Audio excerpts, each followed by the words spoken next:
Sir আপনি অনেকটা ছাড়া দেন। জুতা মেরে গোরদান করছো? ওয়াও!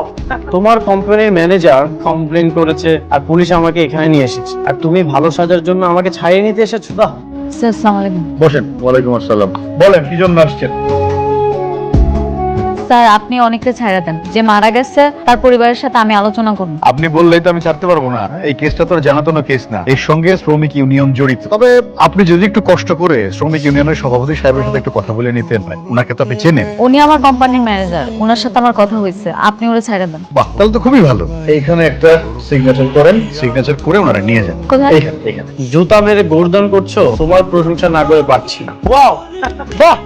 মানে তো খুব পরিষ্কার। তোমরা আমার সাইড বন্ধ করে আমার শ্রমিক নিয়ে যাও, আবার সেই শ্রমিক আমার সাইডে আসার পরে অ্যাক্সিডেন্ট করে মারা যায়। সেখানে আমার দোষটা কই? না না না, তোমার তো কোনো দোষ নেই, তুমি একদমই দোষী না। তোমার কোম্পানির ম্যানেজার রমজান সাহেব কমপ্লেন করেছে আর পুলিশ আমাকে এখানে নিয়ে এসেছে, আর তুমি ভালো সাজার জন্য আমাকে ছাড়িয়ে নিতে এসেছো। বাহ! আমিও দেখতে চাই তোমার এই অভিনয় প্ল্যানিং কতদিন করতে পারো, এর শেষ আমি দেখতে চাই। অনেক সাহেব, শেষটা আপনারা বাসায় গিয়ে দেখেন, এটা থানা। আবুল ভাই বলে দেন।